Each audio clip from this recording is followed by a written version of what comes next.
बिस्मिल्लाहिर्रहमानिर्रहीम रब्बि इश्रह ली सदरी व यस्सिर ली अमरी वहलुल उक़दतम मिन लिसानी यफ़क़हू क़ौली। नाज़रीन, उम्मीद है कि आप सब खैरियत से होंगे। अल्लाह पाक आप सब भाइयों को, सब मेरे जितने भी नाज़रीन हैं और सबको खैरियत से रखे, अपनी ईमान में रखे। आज जो आपके साथ इस वीडियो की शक्ल में एक जो जिस इशू पर डिस्कस हो रही है, जिस मौजू पे हमने बात करनी है, वह एक बीमारी है, मूजी बीमारी है, जिसका नाम है मंकी पॉक्स। आलमी इदारा सेहत ने 22 जुलाई 2022 को इस बीमारी को इमरजेंसी डिक्लेयर की है और इसके बारे में कुछ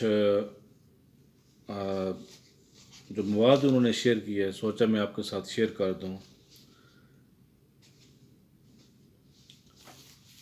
तो आइए इसके बारे में डिस्कस करते हैं कि है ये क्या। ये एक वायरस है मंकी पॉक्स, जो कि ट्रांसमिट कैसे होता है, ये कैसे आप पहुंच सकता है कि वो जो बंदा कैसे भी वो मरीज़ तक कैसे पहुंचता है, कैसे बंदा इस पर असरअंदाज होता है। तो एक जानवरों से दूसरे जानवर को लग जाता है और ऐसे बंदों को, जो बंदे ट्रीटमेंट में शामिल हों, जो मरीज़ों को देखभाल कर रहे हों, उनको भी ये जरासीम वहाँ तक पहुँच सकते हैं और नेक्स्ट बंदों को ट्रांसमिट हो सकता है। और ये तकरीबन इसका जो दौरानिया होता है, इसका जो मर्ज़ का 7 से 14 दिन भी हो सकता है और ये 21 दिन तक भी जा सकता है। इसमें सिम्टम्स क्या हैं, कैसे पता चलता है कि आपको ये मंकी पॉक्स हो गया है। सिम्टम इसके ये कि एक तो सबसे पहले आपको बुखार होता है, पूरा जिस्म आपका दर्द करता है और तमाम जोड़ भी आपके दर्द करना स्टार्ट हो जाते हैं। और इसके अलावा आपके मुंह में जो है रैश सी बन जाती है, इवन कि वो रैश जो है आपके चेहरे पे भी आ जाती है। और इस तरह आहिस्ता आहिस्ता अगर आप एहतियात नहीं करते, टाइमली इसको आप केयर नहीं करते, तो पूरे जिस्म पे फैल सकती है। इसलिए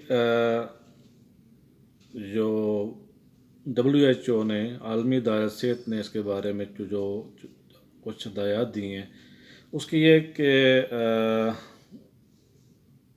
वो भी आपके साथ मैं शेयर करता हूँ। डायग्नोसिस भी क्या है, ट्रीटमेंट क्या है, वो भी साथ साथ इंशाल्लाह शेयर कर रहे हैं। तो ये बीमार होने के बाद जो है न, जो इसकी एहतियात बहुत ज़रूरी है क्योंकि इसमें डेथ रेशो है, वो तकरीबन 10 बंदों के बाद एक बंदे की डेथ जो एक्सपेक्टेड होती है। दुआ कि अल्लाह पाक इस मूजी मर्ज से स्पेशली तमाम मुस्लिम कंट्रीज़ को और इवन के तमाम ह्यूमैनिटी को अल्लाह पाक बचाए, अल्लाह पाक सबको अपनी मान में रखे। तो डायग्नोसिस के बारे में ये है कि आप किसी भी लेबॉरेटरी में जाके आपने टेस्ट करा सकते हैं, जिसमें PCR है, एलिसा है, इम्यून फ्लेमिंग एंटीबॉडी एग्ज़ाम जो आप करा सकते हैं।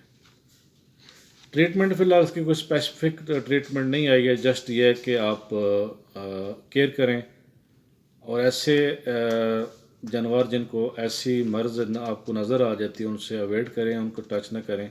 अगर किसी ने टच कर भी ली है तो उसके ये है कि हैंड वाश बाकायदा साबुन के साथ हाथ धोए जाएँ और अच्छे सैनिटाइज़र के साथ उसको सैनिटाइज़ किया जाए। उसके लिए रिकमेंडेशन क्या है, यानी कि हिफाजती तदाबीर क्या हैं। तदाबीर तो बहुत हैं, लेकिन फर्स्ट ये एक अवॉइड कंटेक्ट विद एनिमल्स, यानी कि आपने जानवरों से दूर रहना है और स्पेशली उन लोगों से दूर रहना है जिन लोगों ने इस मटेरियल को हाथ लगाया है और ऐसे लोगों के बेडिंग जिनको ये ऐसी बीमारी हुई है उनसे भी आपने अवॉइड रहना है। अगर ऐसे कोई बंदा बीमार हो जाता है तो उसकी बेडिंग को आपने गर्म पानी के साथ धोना है और नेक्स्ट यूज़ से पहले उसको आपने क्लियर करना है। ये तो सिम्टम थे, ये रेमेडियल मेजर्स थी जो आपके साथ शेयर की गई हैं। امید ہے کہ آپ کو یہ پسند آئی ہوں گی. تو کینڈلی یہ جو آپ کے ساتھ ویڈیو شیئر کی جا رہی ہے کینڈلی باقی لوگوں کے ساتھ شیئر کریں تاکہ میکسیمم لوگوں کو یہ فائدہ پہنچ سکے، ہیومینٹی کو، انسانیت کو فائدہ پہنچ سکے. جو میرے پاس تھی میں نے ایز اے انسانیت آپ تک شیئر کی. امید ہے آپ کو یہ میری ویڈیو پسند آئی ہوگی. کینڈلی میری ویڈیو کو لائک کیجیے، اور جن لوگوں نے اس سے پہلے سبسکرائب نہیں کیا تو وہ کینڈلی سبسکرائب کر دیں. بہت بہت شکریہ. یاد رکھیں میرے چینل کا نام ہے Raja Tariq vlogs. Thank you very much. Take care and اللہ حافظ. السلام علیکم ورحمۃ اللہ وبرکاتہ.